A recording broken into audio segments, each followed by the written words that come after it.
चकवाटी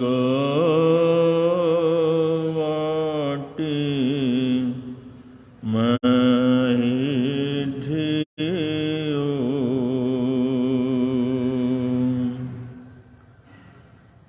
शांति शांति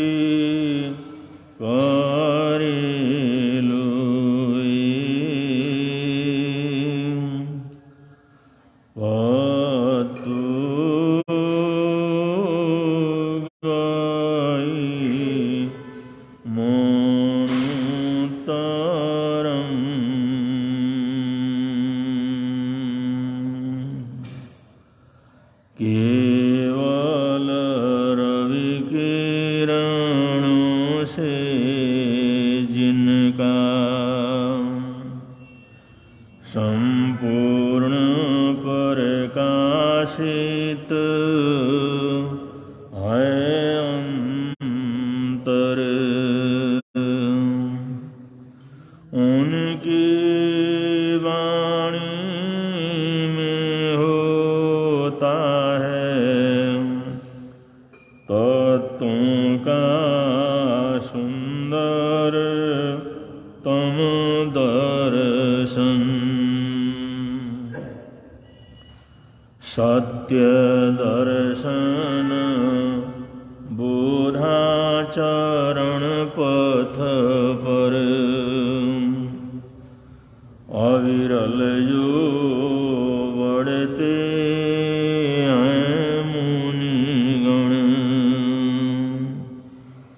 अरहत देव परम आगम गुरु को, अरहत देव परम आगम गुरु को सत सत वंदन, सत सत वंदन,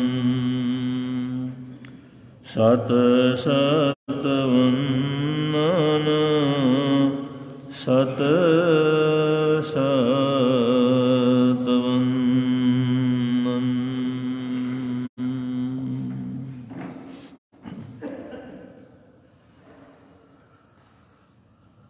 आगम अनुयोग के चरण करणानुयोग के अंतर्गत हम लोग जो चारित्राचार का स्वाध्याय कर रहे हैं, अब तक हम श्रावकों की अनेक विधाओं का, उनके चरित्र का वर्णन कर रहे थे। जैसे कि मिथ्या दर्शन में, मिथ्यात्व में, मिथ्यात्व के अंतर्गत पहला गुणस्थान आता है शास्वादन नाम का, दूसरा गुणस्थान आता है और मिश्र नाम का तीसरा गुणस्थान आता है। जब महामिथ्यात्व के भयंकर अंधकार से जब वो परित्त संसारी होता है तो उसको ऐसे ही थोड़ा आत्मा का, परमात्मा का, धर्म का प्रकाश मिलना शुरू हो जाता है। जैसे प्रातःकाल ब्रह्म मुहूर्त होने पर थोड़ी थोड़ी प्रकाश और लाली दिखाई देती है। 11 बजे उठो, 12 बजे उठो, 2 बजे उठो, 3 बजे उठो, एकदम अंधकार दिखाई देगा। और 3 बजे के बाद अगर उठते हैं तो ऐसा लगेगा ये प्रभात होने वाला है। अंधकार तो होता है, सूर्य तो अभी बहुत दूर रहता है, लेकिन आभास होता है सूर्य का समय हो गया, ब्रह्म मुहूर्त हो गया। तो जब ऐसा आभास होने लगता है तो मिथ्यात्व गुणस्थान प्रारंभ होता है। जो महामिथ्यात्व होता है उसमें तो भयंकर ऐसा अंधकार रहता है, उसको प्रकाश का भी आभास ही नहीं होता। महाकटु अंधकार, भयंकर अंधकार, तिमिर अंधकार जिसको बोलते हैं। जैसे ब्रह्म मुहूर्त का अंधकार हो तो अंधकार होते हुए भी कुछ प्रकाश का आभास होना शुरू हो जाता है।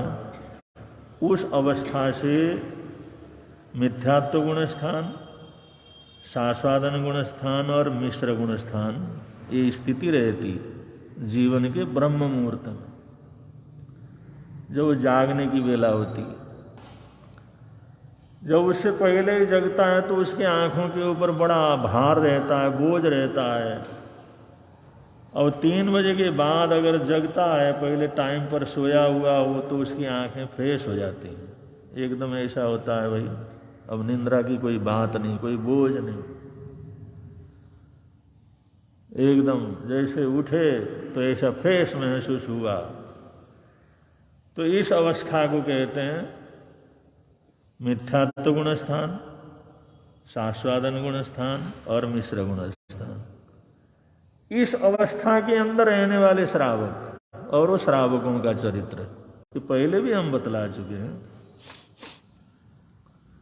तो बहुत से श्रावक मिथ्यात्व गुणी श्रावक रहते हैं, बहुत से सास्वादन गुण स्थान में रहने वाले श्रावक रहते हैं, बहुत से मिश्र गुण स्थान में रहने वाले श्रावक रहते हैं। और फिर उसके बाद जब सम्यक तो होता है तो सम्यक दर्शनी श्रावक प्रारंभ होते हैं। सम्यक दर्शन का जो चरित्र है, सम्यक दर्शन का चरित्र है, वो चौथे गुण स्थान से प्रारंभ होता है। तो यहां पर हम अब ऐसे गुणस्थान, जैसे सम्यक तो गुणस्थान होता है तो सम्यक श्रावक होता है, सम्यक दर्शन श्रावक, और उसमें 5वां गुणस्थान जब प्रारंभ होने लगता है तो वर्ती श्रावक हो जाता है। तो श्रावकों की बहुत बड़ी श्रृंखला इन्हीं दोनों, तीनों, चारों, पांचों गुणस्थान के अंदर रहती है। साधक के रूप में, तीर्थ के रूप में, असली श्रावक के रूप में ये चौथे गुणस्थान और 5वें गुणस्थान का चरित्र है, इसको श्रावकाचार बोला जाता है। उससे पहले का आचार उसको श्रावकाचार नहीं बोलते, उनको जो सामान्य जो श्रावक बोलते हैं, सहयोगी श्रावक बोलते हैं, या भक्त श्रावक बोलते हैं, या भाविक श्रावक बोलते हैं। जैसे है तो मिथ्यात्व गुणस्थान है, उसको धर्म का, अधर्म का, तीर्थंकरों का कुछ पता नहीं, कुछ जानकारी नहीं, कुछ श्रद्धा नहीं है। लेकिन जिस समय संत मुनिराज साधवियाँ आदि विचरण करते हैं तो देखते हैं, नमस्कार, हाथ जोड़ लेते हैं, भेष देख करके हाथ जोड़ लेते हैं। किसी ने बताया हुआ होता है ये जैन संत होते हैं इसलिए हाथ जोड़ लेते हैं, ये सन्यासी होते हैं इसलिए हाथ जोड़ते हैं, या साधक होते हैं, ब्रह्मचारी होते हैं इसलिए हाथ जोड़ लेते हैं। कोई श्रद्धा भक्ति वाली कोई बात नहीं रहती। और गांव के अंदर जाते हैं, प्रवचन रखा, सूचना वगैरह कर दी, भाई प्रवचन हो रहा है, संत पना रहे हैं, जो भी आना आओ। तो बहुत से लोग जो जैन धर्म से कोई संबंध नहीं रखते, वो भी सोचते हैं चलो भाई सत्संग हो रहा है, चलो चलते हैं, आते हैं, बैठते हैं। तो ऐसा जो होता है ये मिथ्यात्व गुण स्थान के अंदर होता है। मिथ्यात्व गुण स्थान में अगर सत्संग वगैरह हो रहा है, कथा वगैरह हो रही है, किसने कहा भाई बहुत अच्छी कथा सुनाते हैं, उन्होंने राम कथा बहुत अच्छा उन्होंने सुनाया, कृष्ण का प्रसंग बड़ा अच्छा सुनाया, उन्होंने कहा चलो चलते हैं, हम भी चलते हैं। तो ऐसे आते हैं, बैठते हैं, मिलते हैं तो नमस्कार कर लेते हैं। ऐसे जो श्रावक होते हैं मिथ्यात्व गुण स्थान के अंदर ही होते हैं, इनको सामान्य श्रावक बोला जाता है। और सहयोगी श्रावक होते हैं, वो पूछते हैं भाई इनका भोजन वगैरह की क्या व्यवस्था है, या आए हैं तो उनके रुकने की क्या व्यवस्था है, कोई इनको जगह वगैरह की जरूरत तो नहीं है, इनके भोजन पानी का इंतजाम वगैरह कैसे होगा, कैसे करते हो। ऐसे बहुत से लोग जैन भाइयों से पूछ लेते हैं, या फिर जो संत गए उनसे पूछ लेते हैं भाई आप लोग फिर आपके भोजन पानी की व्यवस्था क्या है। अब एक सहयोग की भावना पैदा होगी, भाई संत आए हैं, साधु आए हैं, सन्यासी आए हैं, ये हमारे जैन संत जो ये आए हुए हैं, चलो भाई इनके लिए कुछ तो जरूरत तो पड़ता ही है ना। तो आप लोगों को कपड़े लत्ते की जरूरत वगैरह हो, कोई बिस्तर वगैरह की जरूरत हो, रुकने की जगह वगैरह की ज़रूरत हो, या भोजन पानी कैसे बना दें, किस तरह से बना दें।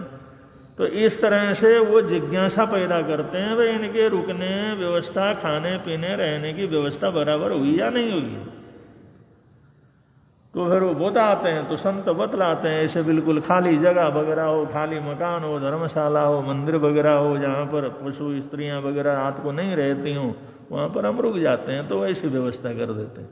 या कहते हैं हमारे घर का अमुक हिस्सा बिल्कुल खाली है, उधर कोई आता जाता नहीं, वहाँ पर आप रुक सकते हैं। और उसको जैन धर्म से कोई लेना देना नहीं, जैन दर्शन से कोई लेना देना नहीं, तीर्थंकरों से कोई लेना देना नहीं, लेकिन वो सहयोग करता है। ऐसे जो हजारों परिवार हैं जो हम रास्ते में जाते हैं, वो अपना धर्म मानना वही मानते हैं, पूजा प्रक्षालन वही करते हैं, श्रद्धा वही करते हैं, लेकिन रुकने की जगह दे देते हैं। और ये जब कहते हैं भाई हम थोड़ा थोड़ा घरों के जहाँ शाकाहारी घरों में जा कर के भोजन लेकर के आते हैं, चलो हम व्यवस्था कर देते हैं, चले जाते हैं। ये हमारे को पता है गांव के अंदर कौन कौन से शाकाहारी घर हैं, कौन कौन से वैष्णव हैं, चलो आप चलो, हम आपको दिलवा देते हैं। तो 8-10 घरों के अंदर घुमा करके गोचरी करवा देते हैं।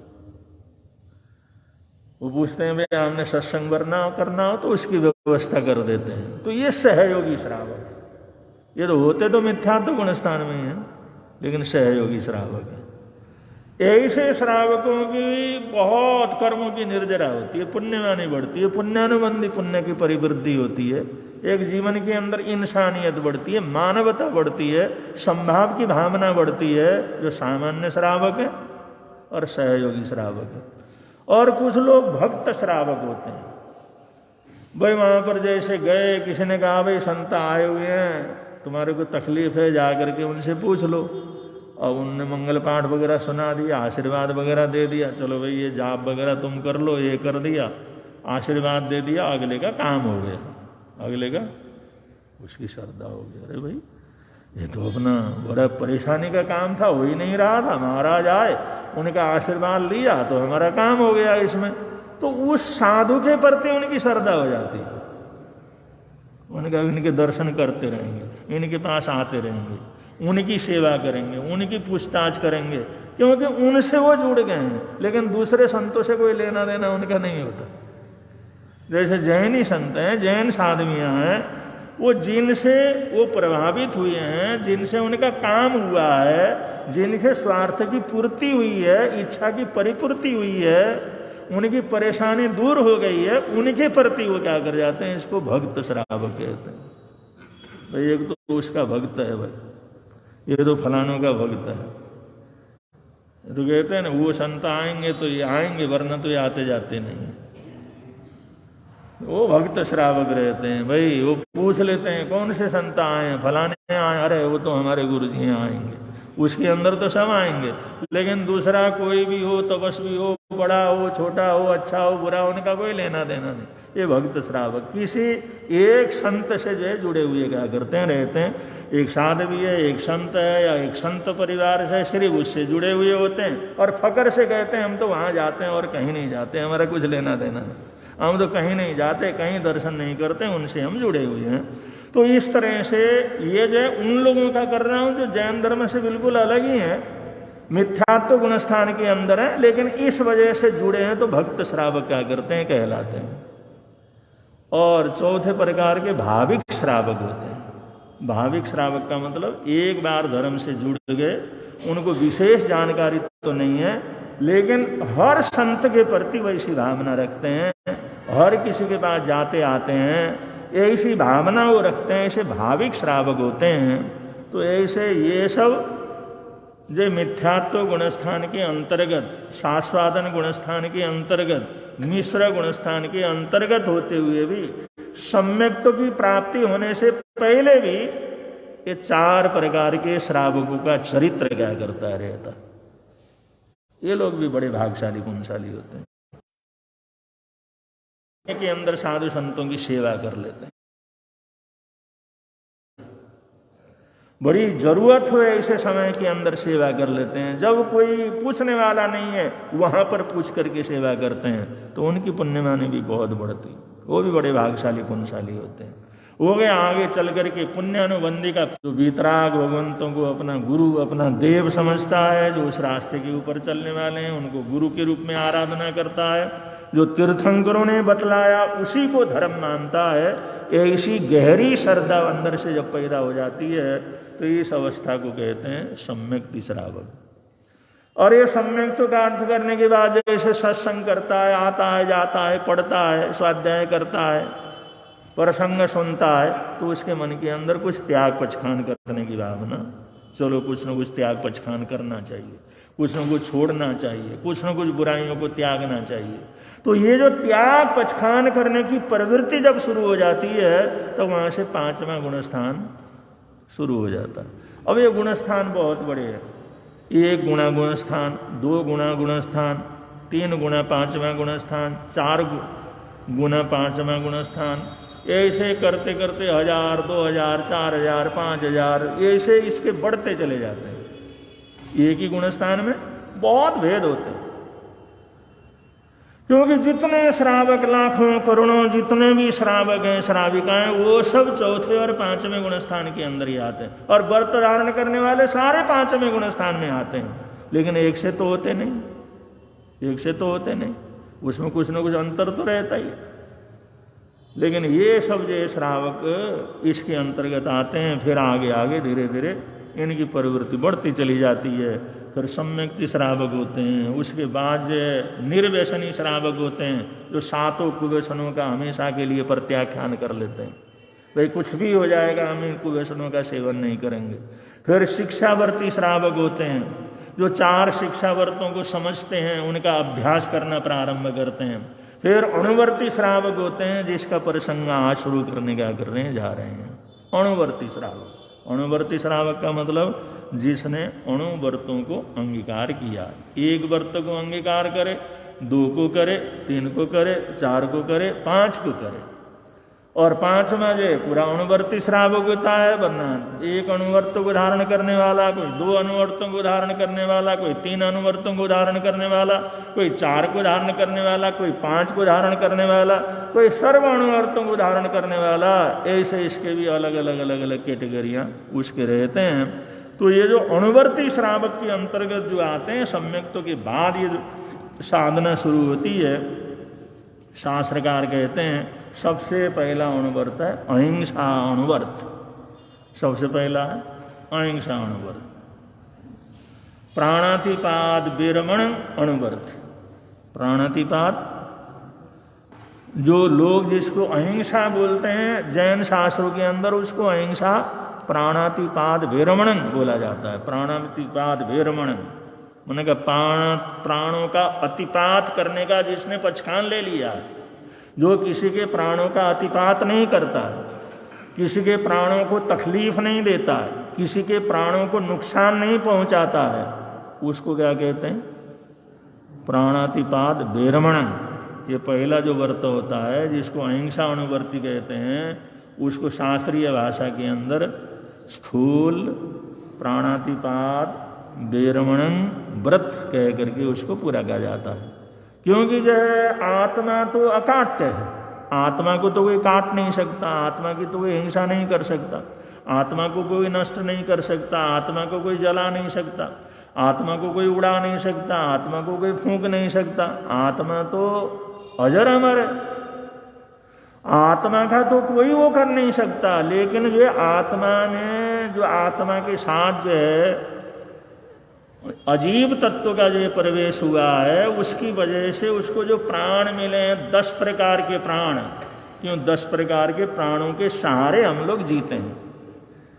जैसे श्रोतेंद्रिय बल प्राण है, चक्षु इंद्रिय बल प्राण है, घ्राणेन्द्रिय बल प्राण है, रसेंद्रिय बल प्राण है, मन बल प्राण है, वचन बल प्राण है, काय बल प्राण है, काय योग बल प्राण है, आयुष्य कर्म बल प्राण है, श्वास श्वास बल प्राण है। ऐसे 10 प्रकार के प्राण होते हैं। तो जैन धर्म के अंदर ये कहा भाई आत्मा को तो कोई मार ही नहीं सकता, लेकिन जो आत्मा के साधन हैं, जो प्राण उसको उपलब्ध हुए अपरंपार पुण्यवानी के योग से, अपरंपार साधना के योग से, शिखर तक की साधना करने के बाद जो 10 प्रकार के प्राण उसको उपलब्ध हुए हैं, ये उपलब्ध होना ये भी बड़ी भारी उपलब्धि क्या करती रहती है कि 5 इंद्रियों का मिलना, मन वचन काय का मिलना, श्वास की प्रवृत्ति का मिलना, आयुष्य कर्म का मिलना, तो ये सारी चीजें होती हैं। 10 प्रकार के जो प्राण हैं इनकी बड़ी मूल्यवत्ता रहती है। और आखिर में हम मरते कटते सब कुछ करते तो इन्हीं के लिए तो करते हैं।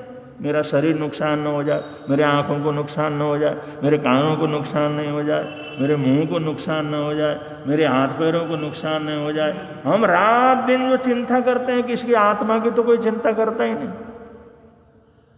आत्मा की तो कोई चिंता नहीं होती। सारा मरने का, भयभीत होने का, डरने का, खाने का, पीने का, संवारने का, सार करने का, ये किसके लिए? इन्हीं बल प्राणों की रक्षा के लिए।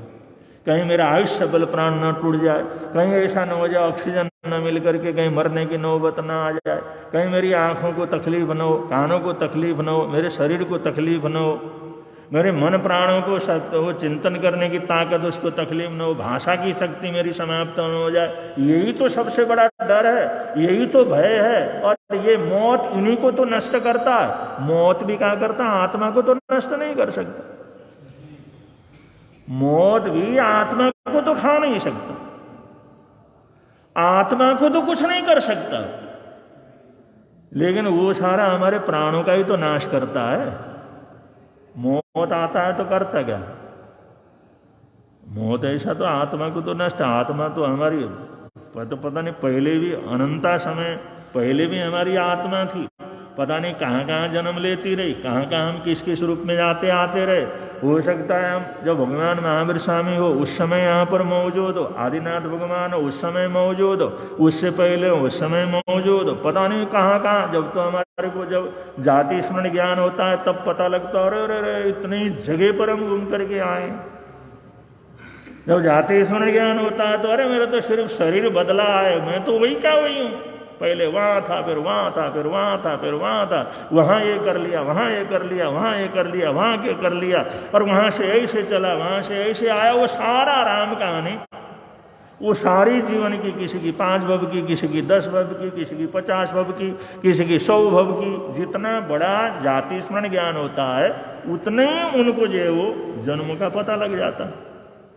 तब हमारे को पता लगता है अरे आत्मा तो वही का वही हूं। आत्मा को तो इतने बार मौत आई लेकिन आत्मा को तो नष्ट नहीं किया उसने। आत्मा को मिटाने की ताकत तो मौत के अंदर भी नहीं है। मौत भी हमारी आत्मा को नहीं मिटा सकती, उसको नष्ट नहीं कर सकती। तो हम डरते किससे हैं? डरते इससे हैं कि हमारे प्राणों का विनाश न हो जाए, जो हमारी देखने की शक्ति है इसका विनाश न हो जाए, सुनने की शक्ति है इसका विनाश न हो जाए, हमारे खाने पीने की ताकत है इसका विनाश न हो जाए, ये हमारा शरीर है, शरीर के ऑर्गन है, ये खत्म न हो जाए, ये नष्ट न हो जाए, हमारी श्वास लेने की प्रणाली है उसको कोई नुकसान न पहुंचे। सबसे बड़ा डर तो यही है, सबसे बड़ा डर तो यही, सबसे बड़ा भय तो यही है। अब जितना हम लाखों करोड़ों लाखों की जो है हम इलाज करवाते हैं, डॉक्टर के पास जाते हैं, दवाई वगैरह लेते हैं, ऑपरेशन करवा सब करते हैं, इन्हीं के लिए तो करते हैं, आत्मा के लिए थोड़ी करते हैं। आत्मा बलवान मने उसके लिए तो करते नहीं, आत्मा न मरे उसके लिए तो करते नहीं। हमारे को पता है कभी न कभी तो मरना ही मरना, लेकिन फिर इतना डर क्या है? प्राणों का अतिपात, प्राणों का अतिपात होता है तो वही सबसे बड़ा डर है, वही सबसे बड़ा भय है। और ये प्राणों का अतिपात का डर खत्म हो गया तो आगे नहीं सांस आएगा तो हम अपने जीवन के अंदर सब कुछ छोड़ देते हैं। शाम को सोते समय पूरी तरह से संथरा करके सभी चीजों का पचखान करके फिर आराम से क्या करता है? सोता। आत्मा का दर्शन जिसने स्वरूप को समझा उसके लिए तो मौत का क्या डर है? वो तो रोज संथरा कर लेता। अब रोज संथरा करता है तो मौत का क्या डर है? जरा सी कोई बात होती संथरा का बचकान कर लेता, मैं जीऊंगा तो ठीक है, मरूंगा तो बड़े आराम से जो मृत्यु को स्वीकार करूंगा। तो मृत्यु का डर उसका समाप्त हो जाता, मौत का डर ही, क्योंकि हमारे प्राणों का विनाश न हो जाए। हमारे शरीर के अंग प्रत्यंग वो ढीले न पड़ जाएं, वो कमजोर न हो जाएं, इनका कार्य न रुक जाए। बस ये चिंता फिक्र, ये परेशानी हमारे जीवन के अंदर रहती है। और मौत से भी इसलिए डरते हैं कि मौत हमारे प्राणों का नाश करती है। आत्मा का तो नाश नहीं कर सकती, सिर्फ मौत प्राणों का नाश करती है। इसलिए हम उस मौत से क्या करते हैं, डरते हैं। अब जिसने आत्मा को समझ लिया और प्राणों का मोह उसका खत्म हो गया, उसके लिए तो फिर शुरू हो जाता है। जब जो हो जाता है तभी से उसका शुरू। गुरु महाराज तपस्वी निहाल चंद जी महाराज सामने 1 साल पहले, 6 महीने पहले ही आलोचना कर लिया था। 6 महीना पहले, होली के समय 6 महीना पहले ही उन्होंने गुरु महाराज को कहा, भाई मेरी आलोचना लिख करके सारे संघों को और सारे अपने जानने वाले श्रावक श्राविकाएं, उनको मेरी तरफ से आलोचना का पत्र भेज दो। मेरा समय आ गया है, मैं अंतिम समय के अंतर्गत हूँ, और इसलिए कोई भी जाने अनजाने कभी भी किसी प्रकार की तकलीफ किया हो, कुछ मन दुखा हो, तो उसके लिए क्षमा याचना करता हूँ। उन्होंने जो है पूरी तरह से 6 महीने पहले ही सब आलोचना करना प्रारंभ कर दिया था। और 6 महीने पहले ही से ही वो मौत को स्वीकार कर चुके थे पूरी तरह से, भाई जभी में मौत आए कोई बात नहीं। और ये तपस्या जो संथारा किया हो तो सिर्फ 9 दिन का किया, लेकिन उनको पहले ही सब पता था। और जिस समय यहाँ से जैसे वो होली के अंदर लोच वगैरह होता है, 2 लोच करते हैं, तो इस समय लोच करने लगे। कोई संत यहाँ पर आए हुए थे, दुआ ने कहा, भाई समत लोच कर दे आज मेरा। उन्होंने कहा नहीं दादा, फिर कर लेंगे लोग। उन्होंने कहा अरे पछताएगा तुम, फिर कहाँ आएगा समय, फिर आएगा नहीं आएगा क्या पता लगेगा, कर दे अभी। उन्होंने कहा अरे दादा तुम तो ऐसे बोलते रहते। उनको पता था, उनको जानकारी थी। अब ये इसलिए है, ये जो हिंसा है हमारा, जो जैन दर्शन के अंदर हिंसा, उसको बोला है प्राणातिपात, किसी के प्राणों का अतिपात करना, यही सबसे बड़ी हिंसा है। क्योंकि आत्मा को तो कोई अतिपात कर ही नहीं सकता, आत्मा को तो कोई छेड़ ही नहीं सकता, आत्मा को तो मौत भी नहीं कर सकता, तो हम क्या करेंगे। इसलिए हमारे शास्त्रों के अंदर ये बात है, प्राणातिपात भैरमणम, ये प्राणातिपात भैरमणम, प्राणों का अतिपात करने का जो संयम हम ले लेते हैं, उसी को अहिंसा व्रत कह करके पुकारा जाता है। तो ये सबसे पहला अहिंसा व्रत है। तो यहाँ पर शास्त्रकारों ने बोला है, सब्बे जीवा वीक्षन्ति, दुनिया के अंदर जितने जीव हैं, चाहे सुखी हो चाहे दुखी हो, चाहे मनुष्य के रूप में हो चाहे त्रियंच के रूप में हो, एक इंद्रिय हो, बहुइंद्रिय हो, तेन्द्रिय हो, चौरेंद्रिय हो, तरस हो या थावर हो, दुनिया के अंदर जितने भी जीव हैं, सब्बे जीवा वीक्षन्ति, उनकी एक ही इच्छा रहती है, चाहे धर्मात्मा हो चाहे अधर्मात्मा हो, उनकी एक ही इच्छा रहती है, जीवियों ज्यों, हे भगवान मैं जीता रहूं, मेरी मृत्यु न हो। बस क्या, एक ही इच्छा है, सबकी एक ही इच्छा है। कोई परमात्मा को पाने पुने की इच्छा नहीं होती उनमें। चलो जिनको जानकारी है, जुड़े हुए हैं, जानते हैं, वो सोचते हैं भाई मोक्ष जाने की इच्छा हो, फलाना हो, वो बात अलग है। कि प्राणी के मन के अंदर ये रहता है मैं जीऊं। इसलिए जरा सा छोटा सा कुंथुआ भी जब चलता है, जरा सा अगर ये जो धागे से थोड़ा सा उसको तोड़ो, फिर भी डरता है, फिर भी पीछे को मुड़ के जाता है, आगे खतरा है, आगे मौत है, आगे मृत्यु का खतरा है। इसलिए वो जरा सा भी होता है एकदम बदल देता है। थोड़ा सा कीड़ा होता है, थोड़ी सी मकोड़ा होता है, कीड़ियाँ होती हैं, उनको भी थोड़ा सा आगे कुछ पानी वगैरह डाल दो, या थोड़ा सा उधर जो उसका वो कर दो, तो एकदम उसको रास्ता बदल करके दूसरी तरफ जाता है। वो सोचता है इधर तो मौत है, इधर तो खतरा, इधर नुकसान होने का डर है। तो जीवियों न मरी जीऊं, ये प्रत्येक प्राणी के अंदर, प्रत्येक आत्मा के अंदर जीने की इच्छा रहती है, और मरने की इच्छा किसी के अंदर भी क्या करती नहीं रहती। तो अब इसमें जब दुनिया का कोई प्राणी मरना नहीं चाहता, कैसा भी हो मरना नहीं चाहता, कितने भी तकलीफ में हो मरना नहीं चाहता, तो जो है पाणी बहम घोरम, तो उनकी इच्छा के विरोध के अंदर काम करना यही पाप है। शास्त्रकार कहते हैं तम्मा पाणी बहम घोरम, तो उनका वध करना, उनको तकलीफ देना, उनको भय, उनके प्राणों को हत्या करना, वो जो चाहते हैं उसके विपरीत जो काम करना है, वो पाणी बहम घोरम, यही सबसे बड़ा पाप है। इसलिए निग्गंथा वज्जयंतिनो, जो निर्ग्रंथ होते हैं किसी को भी किसी भी प्रकार का तकलीफ नहीं देते करते हैं। पूजनी से तो कोई मरने वाला तो नहीं रहता। कोई कीड़े ने काट लिया, कुछ बात हो गई, कुछ मच्छर वगैरह आकर के बैठ गया तो एकदम हाथ नहीं मारते, एकदम कपड़ा नहीं मारते, वो पूजनी उठाते हैं, पूजनी उठा करके उसको उड़ाते हैं, उसको दूर करते हैं, फिर उसके बाद वो कपड़ा वगैरह ठीक करते हैं। इतनी जागरूकता रहती है, जिसको कहते हैं 6 काय के रक्षक। निग्गंथा वज्जयंतिनो, इसलिए निर्गंथ ये कहते हैं हमने किसी की आत्मा, किसी की चाहत को हमने किसी प्रकार के होकर नहीं मारना, किसी की चाहत को तोड़ना नहीं, क्योंकि दुनिया के अंदर हर प्राणी की इच्छा जीने की है। अगर जीने की इच्छा में उनको कोई भी अवरोध करता है तो उनको बड़ा भारी तकलीफ होता है। तो इसका नाम अहिंसा में हमने त्याग करना है। और किस रूप में त्याग करके आगे बढ़ना है, ये पहले अणुवर्त के अंतर्गत इसका वर्णन आएगा। समय के अनुसार आप लोगों को बतलाएंगे तो बड़े प्रेम से आप लोग बोलेंगे। मिलता है आनंद प्रभु की वाणी से, मिलता है आनंद प्रभु,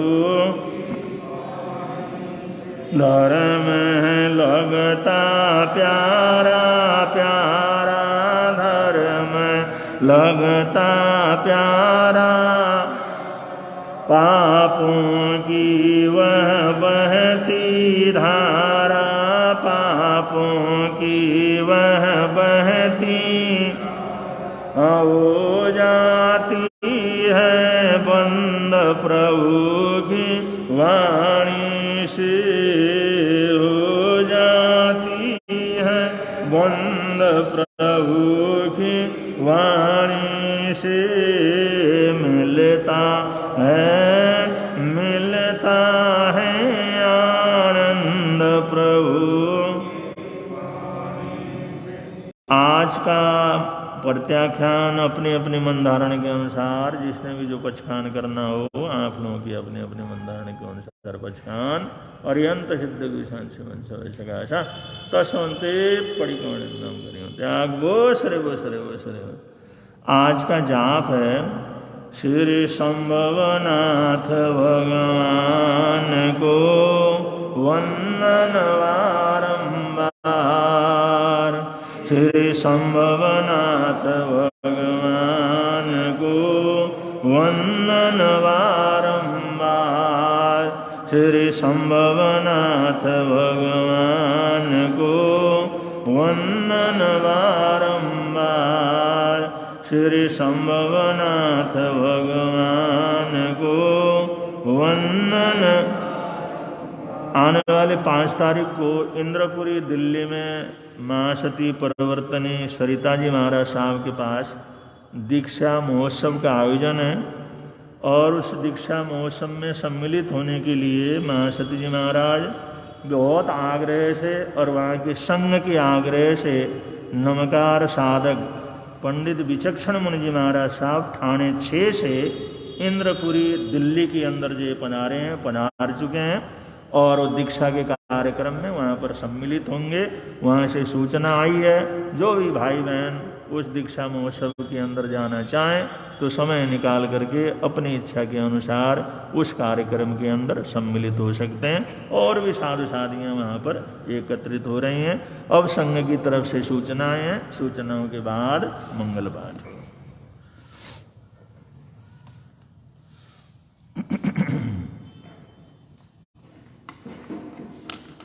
श्रवण संघीय सलाहकार बीच पिता में तपस्वी रत्न राज ऋषि पूज्य गुरुदेव श्री सुमति प्रकाश जी महाराज साहब, नेपाल हिंद गौरव वाचनाचार्य उपाध्याय परवर डॉक्टर श्री विशाल मुनि जी महाराज साहब एवं पाठ पर विराजित संतों के एवं महासाध्वी जी के चरणों में कोटिश्वर नमस्कार करके सुख सादा पूछता हूँ। गुरु निहाल दरबार में पधारे सभी को सादर जय जिन्हें। अब जयकारे बोलिए शासनपति श्रवण भगवान महावीर स्वामी की जय, सभी आचार्य भगवंतों की जय।